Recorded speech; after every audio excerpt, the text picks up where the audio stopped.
굿모닝 인포맥스 생방송으로 함께하고 계십니다. 바로 모셔보겠습니다. DB금융투자 리서치센터의 문홍철 자산전략팀장 나와 계십니다. 팀장님 안녕하세요. 네, 안녕하세요. 문홍철입니다.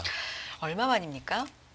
아침에 나온 거는 굉장히 진짜 오랜만에 나와주셨죠. 반년 만인 것 같습니다. 그러니까요. 죄송합니다. 아침에 아니에요. 시청자분들을 자주 찾아뵙고 앵커님 찾아뵙도록 제가 주기적으로 나오도록 하겠습니다. 정말요? 이제 정말 아침에도 예. 주기적으로 나와주시는 거예요? 말실수한 것 같은데 이미 뱉어본 말이니까 지키셔야죠. 알겠습니다. 네. 이제 간간히 또 뵐 수 있기를 예. 저희가 모셔보겠습니다. 알겠습니다. 문홍철 팀장님과 이제 2025년에 아침 방송으로는 처음 뵙는 거기 때문에 이런 얘기부터 여쭤보고 싶습니다. 네. 올해 네. 2025년입니다. 네. 1월이니까 네. 어쨌든 올해 시장을 위든 아래든 네. 움직일 만한 위도 좋고 아래도 좋고 어쨌든 네. 움직일 만한 가장 큰 키 요소가 있다면 뭐라고 보십니까? 올해 네. 취임식도 트럼프가 했고 그렇죠. 시장의 모든 관심이 트럼프에 쏠려 있지 않습니까? 그러다 보니 이 트럼프 얘기를 저희가 안 할 수가 없죠. 지루하지만 네네. 안 할 수가 없는데 저의 시각이 워낙에 좀 독특하다 보니까 이 독특한 시각에 의해서 올해 이제 가장 큰 이슈가 될 트럼프의 재료가 아마 가장 클 것이다. 문제는 아니 이제 우리가 트럼프 당선되기 전에 포지셔닝을 많이 해놨던 것들이 있지 않습니까? 미국의 달러가 혹은 금리가 일명 트럼프 트레이드가 네. 굉장히 많이 쏠렸었죠. 많이 쏠렸었죠. 네. 그리고 이제 원자재들도 일부 움직였었고, 이것을 다 포지셔닝을 해놨는데 알고 봤더니 아니래더라. 이런 식으로 움직이게 되면 아니 우리는 그렇다고 트럼프가 우리한테 미안해, 쏘리, 나 그런 생각이 아니었어 이러지도 않을 거고 나는 그냥 포지션을 했다가 손실만 보고 끝나지 않겠습니까? 그러다 보니 저는 트럼프의 이 본심을 정확하게 파악을 할 필요가 있다. 당장 첫날 취임하면서 사람들이 아니 관세 때린다며 왜 다 유예시키냐. 당장 관세 때릴 것 같았던 멕시코나 캐나다 같은 경우에도 2월 달부터 중국 같은 경우에도 위협하고 있고 그 외에 거의 대부분의 관세를 바로 사용을 하지 않았고요. 전부 유예를 시켜놨습니다. 그 얘기는 이 관세라는 것이 진짜 할 생각이 있는 건지 아니면 단순히 협상 전략에 불과한 건지를 우리가 정확히 판단을 해야 지금 우리는 관세 때문에 관세 매기면은 이제 인플레이션 오고 그러면 이제 금리는 올라갈 거고 그럼 달러는 강해질 거고 이제 다 프라이싱 해놨단 말이에요. 근데 이제 아닌 게 뼈, 이 길이 아닌 게 보다 이러면 그 모든 것들이 다 되돌려질 필요가 이제 있지 않습니까? 그렇다면 사람들이 우려했던 것들이 풀릴 수도 있는 거고 아니면 새로운 우려가 생길 수도 있는 거기 때문에 우리는 이제 그거에 대한 본심을 좀 찾아야 된다. 그렇게 저희는 말씀을 드리고 이번에 제가 좀 의미 깊게 봤던 게 트럼프가 옛날에 한번 유치장에 갇혀가지고 머그샷을 찍은 적이 있지 않습니까? 아니 이번에 네. 그 인수위가 공개한 공식 사진 공식 표정이 사진. 네. 의도한 걸까요? 거의 유사하죠 표정이. 완전 의도한 거죠. 그렇죠? 네, 완전히. 그렇게 볼 수밖에 없죠. 네. 그리고 저는 그 사진에서 상당히 이제 중요한 의미를 네. 찾았습니다. 우리가 그 사람의 얼굴을 볼 때 이게 그 자신의 왼쪽 얼굴과 이제 오른쪽 얼굴이 있겠죠. 보는 사람 입장에서는 반대인데 그렇죠. 이제 본인 입장에서는 이제 왼쪽 얼굴과 오른쪽 얼굴이 있을 텐데 이 왼쪽 얼굴 쪽이 훨씬 감정을 잘 나타냅니다. 어떻게 보면 본심이지. 왼쪽이 본심이다. 왼쪽 얼굴이 왼쪽 본심입니다. 왼쪽 네. 얼굴이. 그런데 오른쪽 얼굴은 그러한 본심에도 불구하고 이성적으로 향후의 상황에 맞춰서 나는 이 오른쪽처럼 행동을 할 수 있다. 그러니까 본심은 왼쪽인데 상황에 맞춰서 오른쪽처럼 이성적으로 행동할 수 있다. 왼쪽은 감정, 오른쪽은 이성을 뜻하는 겁니다. 국제관계에서는 네. 오른쪽 얼굴을 보는 게 더 정확할 수 있습니다. 이성을. 네, 이성을. 그리고 왼쪽은 어떻게 보면 상대방을 위협하기 위한 수단인 거죠. 예를 들어서 우리가 이제 화를 막 내요. 사람들 보면 주변에 화낸 사람도 있죠. 무섭죠? 그런데 화를 낸다는 건 좀 이상하지 않습니까? 왜냐하면 그 사람한테도 피해고 화가 나서 싸우면 나도 피해지만 그 사람도 다칠 거 아니야. 그런데 이제 화라는 거를 왜 내게 되냐? 그 이유는 상대방을 위협해서 싸움을 하기 싫다는 거지. 예. 물론 그분이 난 싸우기가 싫으니까 나 화를 낼 거야. 그렇게 행동을 하는 건 아니고 우리의 이제 유전자 내에 프로그램이 그렇게 돼 있다는 겁니다. 화를 내는 기작은 아주 강하게 상대방에게 정말 제가 미친 것 같다. 네네. 그럼 나도 움츠려지게 되잖아요. 마찬가지로 네네. 트럼프도 똑같은 전략을 쓰는 겁니다. 우리가 트럼프를 이제 매드맨, 저 완전히 뭐 머리가 좀 이상한 것 같다. 그리고 우리가 이제 주로 전하는 대부분의 언론을 믿으시면 안 되는 게 미국의 모든 언론은 반 트럼프이기 때문에 그거를 이제 국내 언론들이 가져다 쓰면 트럼프에 대해서 부정적인 인식을 가질 수밖에 없어요. 그게 사실 이번 대선에서 그게 완전- 여실히 드러난 것 같아요. 그러니까 완전히 저는 그래서 정말 이상한 게 왜냐하면 아니, 예. 정말 초박빙이라고 좀 그렇게 우리가 얘기를 많이 했었잖아요. 소박빙은 더하고 이제 해리스가 3%포인트 앞서고 있다. 그래서 제가 늘 그때 나와서 얘기했지 않습니까? 3%포인트 정도면은 트럼프가 이긴다. 5% 이상의 격차가 나면은 뭐 그때 한번 생각해 볼 수 있다. 왜냐하면 언론의 어떤 태도나 네. 온도차를 감안했을 때는 네. 훨씬 더 벌어져야 뭐 해리스가 이기는 건데 맞아요. 이 정도면 트럼프가 이긴다. 제가 부디 네. 시청자분들에게 말씀드리고 싶은 네. 건 절대 언론을 보지 마라. 언론에서 특히 트럼프 욕하는 건 한 절반 까면은 맞아. 네, 물론 트럼프를 대변하는 언론이 없다 보니까 아니 뭐 그럼 어디서 얘기를 물론 제 얘기를 들으시면 좀 되겠지만 뭐 제가 늘 얘기를 드리는 건 아니니까 나는 이 좀 객관적으로 보고 싶다. 그러면 언론에서 나오는 트럼프에 대한 정보는 반가이해서 들으면은 트럼프가 더 정확하게 우리는 볼 수 있습니다. 지금 굉장히 강하게 좀 미친 것처럼 얘기를 하고 있는데 이 트럼프의 그 머그샷 이번 공식 사진 비슷한 아니 먹이산 얘기 계속 해주는 그 자료 있으세요? 자료를 그거 잠깐 보시면 이제 보면서 얘기할까요? 공유 네. 사진도 같이 있는데 네. 잠깐 보시죠. 잠깐 이 머그샷 사진 잠깐 보세요. 네네. 예, 보시면 왼쪽이 이제 트럼프 지금 나오고 있나 모르겠네. 곧 왼쪽이 나올 이제 거예요. 트럼프. 네. 네네. 그 오른쪽이 이번에 제가 감명 깊게 봤던 오징어 게임의 공유의 아. 사진입니다. 근데 공유 사진도 잘 보시면 왼쪽 얼굴과 오른쪽이 굉장히 다르죠. 공유의 왼쪽, 그러니까 우리가 볼 때 오른쪽이죠. 공유의 왼쪽 얼굴은 이게 보통 그 마지막에 그 룰렛 게임을 하다가 거의 이제 이거 우리 해도 되나? 자살하기 거의 직전에. 근데 많이들 왼쪽 보셔서. 얼굴에는 네네. 공포가 드러나 있고 아. 오른쪽 얼굴에서는 이제 상대방 성기훈과 싸울 때 상대방을 완전히 침몰시키기 위한 상대방 너는 뭐 쓰레기다 이런 걸 침몰시키기 위한 이제 이성적인 게임에 얼굴이 드러나 있는데 왼쪽은 이제 감정이 드러나 있죠.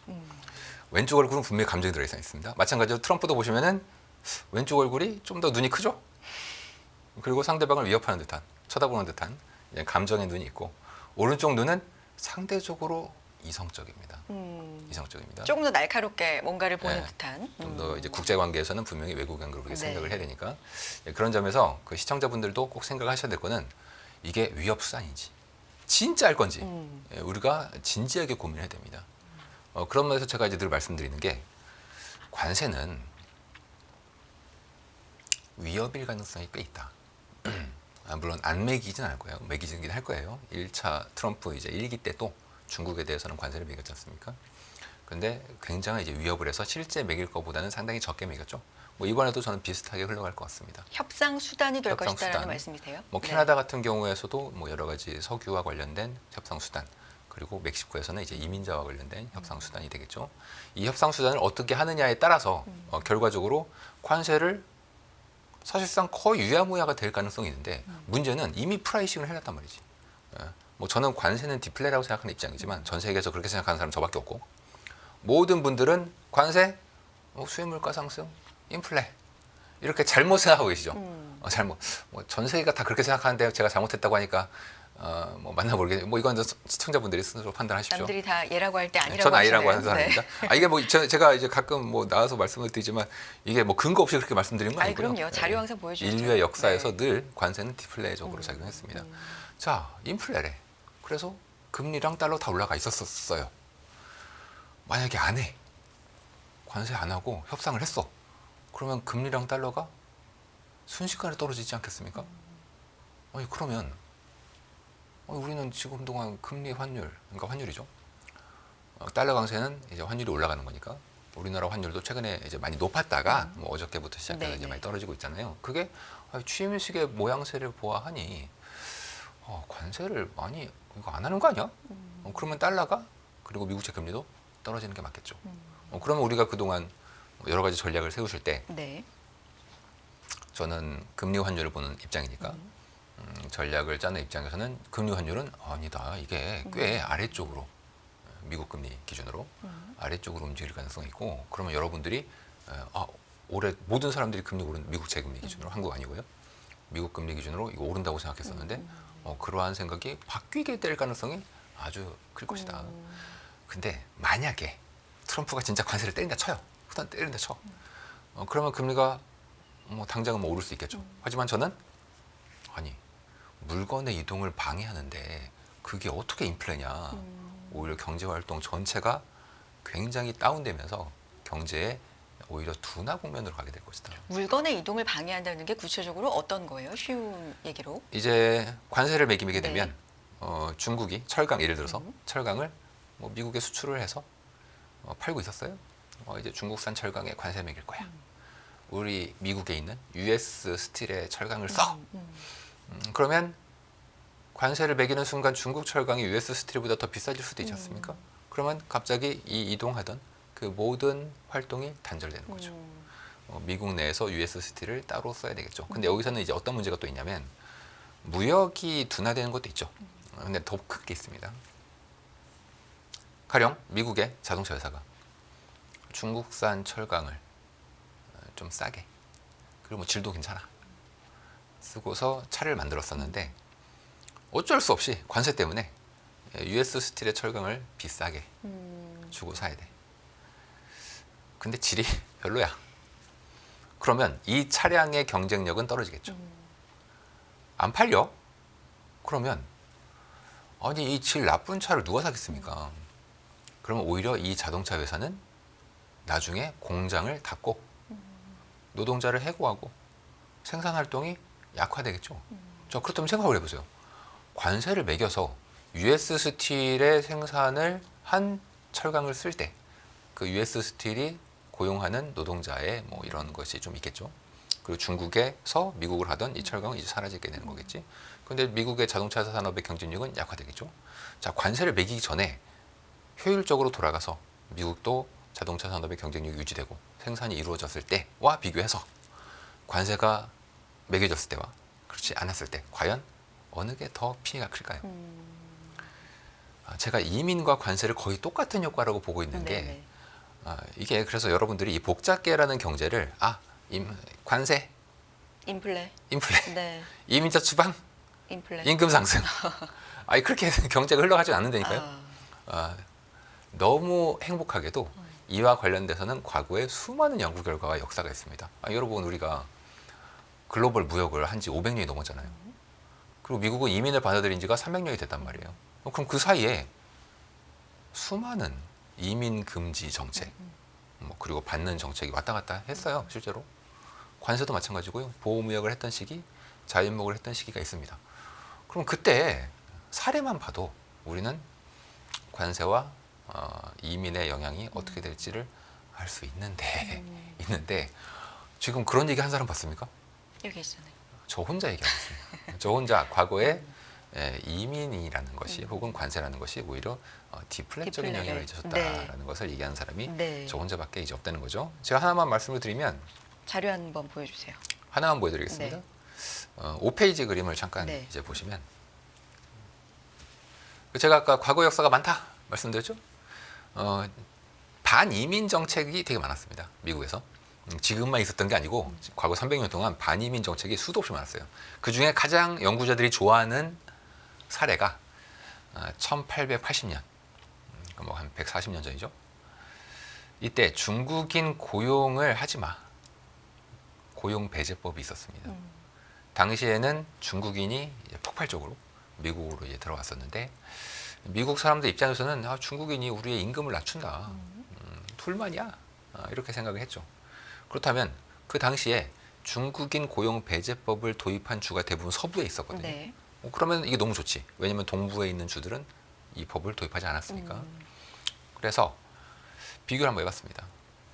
도입한 주와 그렇지 않은 주를 상대적으로 봤을 때 임금이 법의 도입 후 어떻게 변했는가.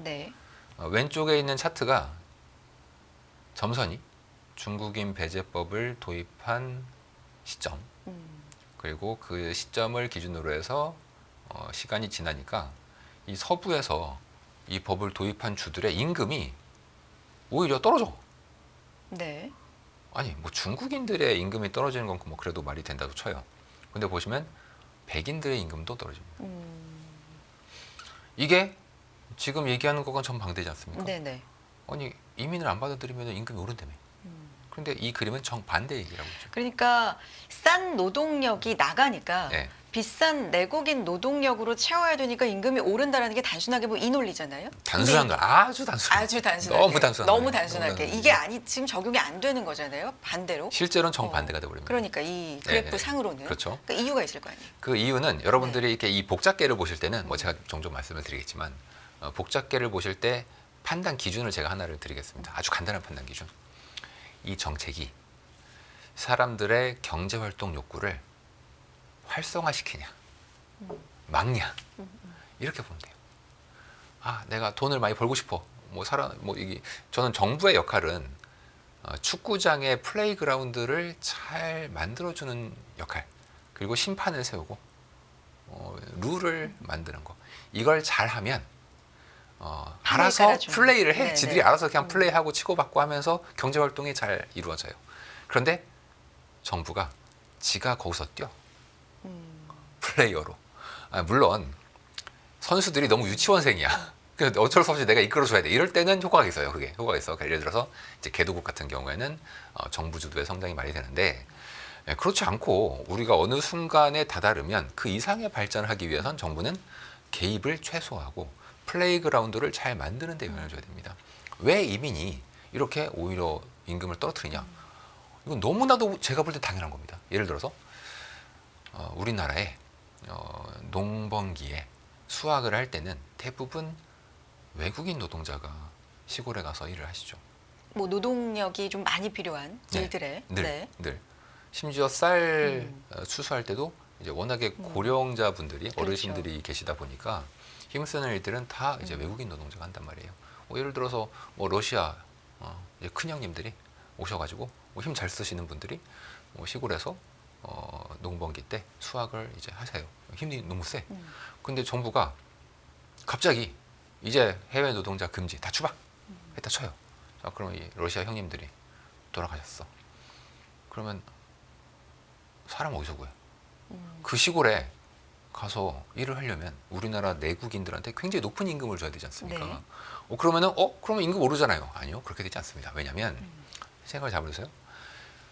높은 임금을 주고서 한국인 노동자를 그 시골에 데려왔어.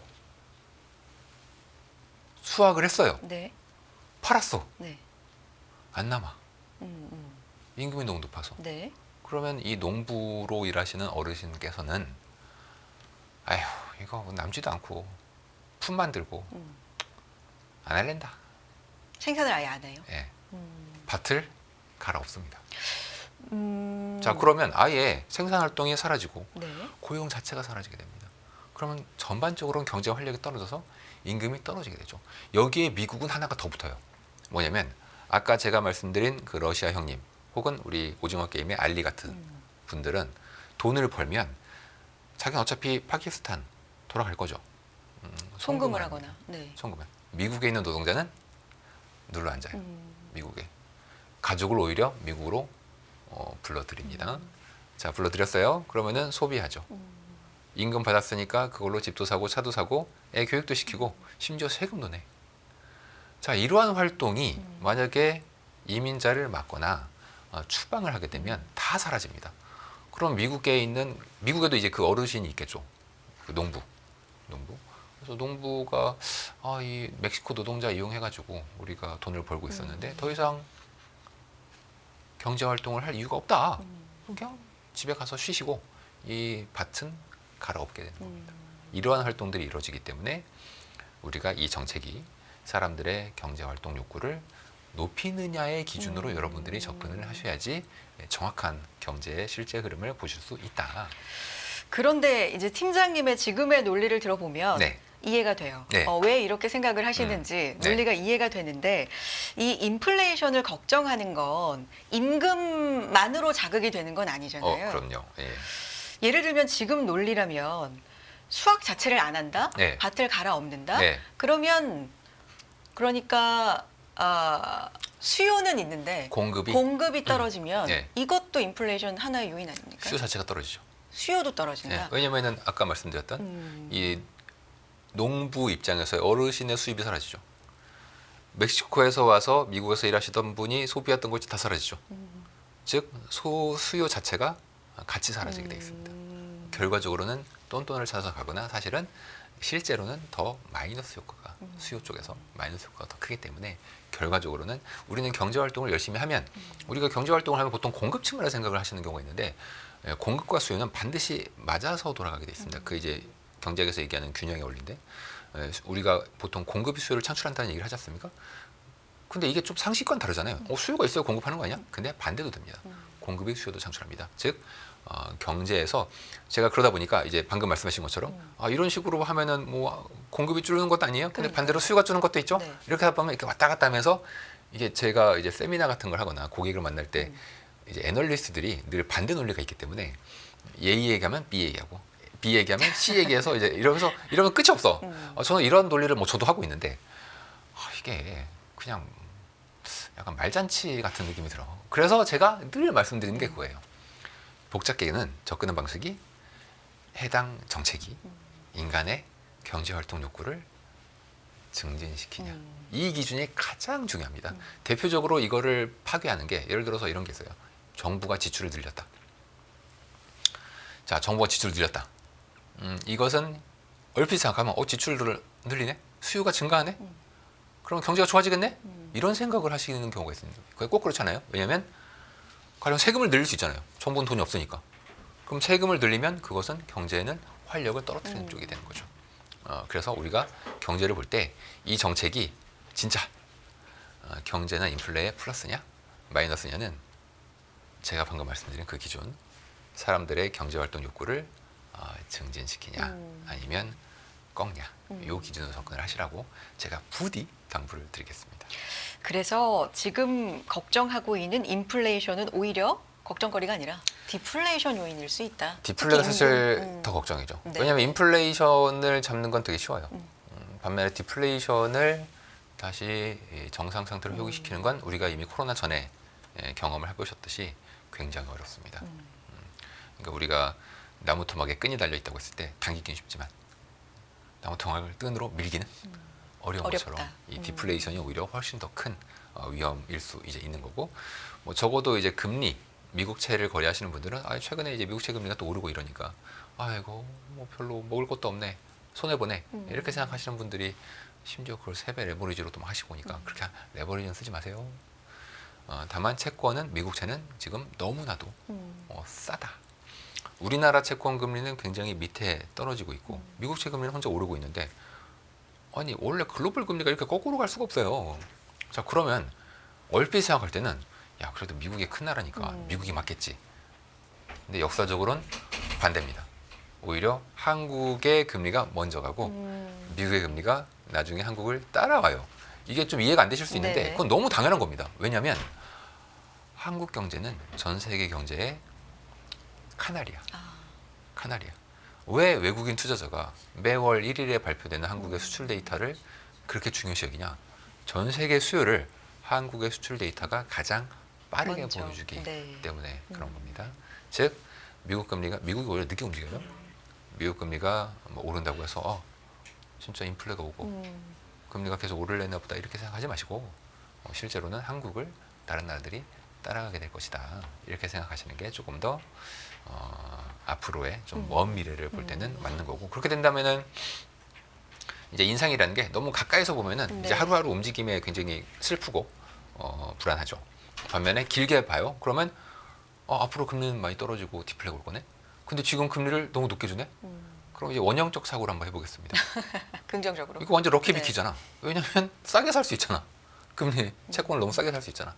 모아가는 시기로 적어도 이제 1, 2분기는 생각을 하시고 이제 트럼프가 본심을 드러내는 시기, 사람들이 이제 현실 인식을 하는 시기는 아마도 알고 보니까 관세 안 때리려는가 보다.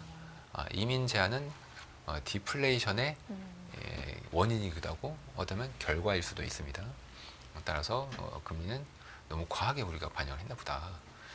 그렇게 되면 채권 쪽에서는 아니 미국 달러가 5% 금리를 가까이 주는데 그것도 국채가 저는 사실 너무 싸 보이거든요. 환율도 마찬가지. 최근에 뭐 어제 뭐 그제 환율이 많이 떨어지긴 했지만 저는 올해 중으로는 달러가 좀 약해지는 보면 미국 세금리가 떨어질 거니까 미국 경제가 둔화될 거니까 그러면 환율도 뭐 올해 뭐 1,400원, 뭐 1,500원 뭐 넘고 그렇기보다는 좀 하향 안정되는 국면으로 가면서 이제 한국은행도 금리를 더 많이 내리는 방향으로 이제 움직일 수밖에 없지 않겠나. 지난주에 뭐 우리나라가 이제 금리 동결한 이유가 환율 때문이었거든요. 근데 지금 환율 보면은 금리를 급격하게 좀 내려도 될 수 있는 상황인 거죠. 네. 이 환율과 국채금리 지금 상황을 좀 진단해 보고 싶은데 네. 사실 트럼프 대통령 취임 이후로 좀 급격하게 되돌림 현상이 나오곤 있는데 네. 특히 10년물 같은 경우는 뭐 5% 얘기하다가 지금 네. 4.5% 정도 네. 수준, 4.6 이제 왔다 갔다 하는데 네. 달러 인덱스 같은 경우는 110, 109에서 한 108 정도 네. 되거든요. 많이 빠졌죠. 이게 달러 흐름보다도 국채 금리 안정이 조금 더 급하다라는 생각도 들고 이건 네. 어떻게 속도를 지금 보고 계세요? 제가 이제 기본적으로 네. 보는 최근의 달러 인덱스와 네. 미국 채금리 간의 이제 상관성을 네. 보면은 뭐 최근의 흐름은 저의 그 상관성 모델과 거의 부합해서 그래요. 움직이고 있습니다. 네. 그리고 이제 달러 인덱스에는 유럽의 왜냐하면 유로화가 그 반대쪽에 있기 때문에 그래서 유로화의 상황도 같이 봐야 되는데 뭐 현재로서는 유럽에서 특별한 움직임은 없고 달러의 흐름은 거의 US 트레저리 금리와 거의 연동돼서 현재 움직이고 있는 상황이기 때문에 그 점에 대해서는 그냥 달러는 금리랑 같이 간다. 이제 그렇게 보시면 되고 우리의 관심은 사실 달러보다도 이제 달러원이지 않습니까? 달러원 같은 경우에는 최근에 조금 더 크게 움직인 것 같습니다. 그렇죠. 제 느낌상은 이제 그 이유는 이 달러원에는 안타깝게도 우리나라 자체만의 정치적 이 정치적 리스크가 네. 반영이 돼 있어요. 그게 어느 정도냐? 그거는 지난주에 한은 총재께서 얘기하신 거랑 저도 동의하는데 12월 계엄 사태 직전에가 1,400원이 좀 안 됐거든요. 그 이후에 이제 상승폭이 한 100원이라고 볼게요. 간단하게. 그 중에 대략 70는 한국만의 정치적 리스크. 나머지 40는 달러의 네. 12월부터 갑자기 연준의 태도를 바꿨어. 왜 그런지는 뭐 연준은 뭐 트럼프 때문에 그렇다고 하는데 저도 동의하나 그냥 연준은 트럼프가 싫다. 단순히 그에 따른 달러 강세. 그렇다면 앞으로 이것이 이제 반대로 조정이 되게 된다면 약달러와 금리 하락이 나타날 수 있는 거죠.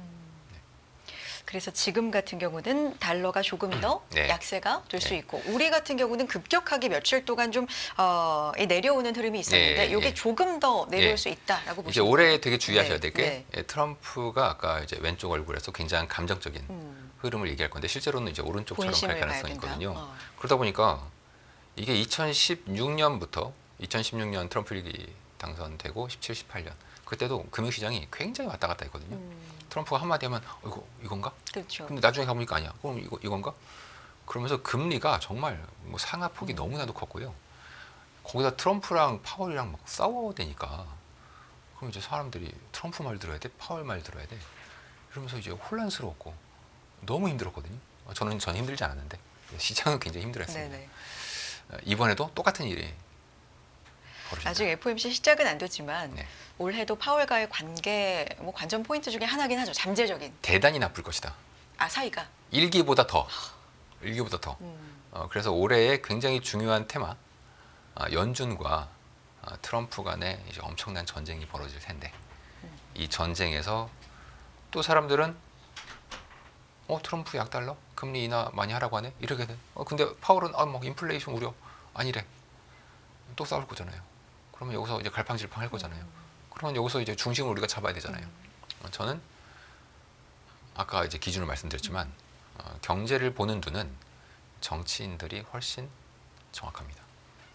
이거를 이제 많은 분들이 정치인들 저 무식한 정치인들이 어떻게 경제를 인정하는데 그 정치인들은 표에 민감하잖아요. 그럼 그 표에 가장 큰 영향을 미치는 건 경제 상황이죠. 근데 정치인들은 다 자기 지역구가 있지 않습니까?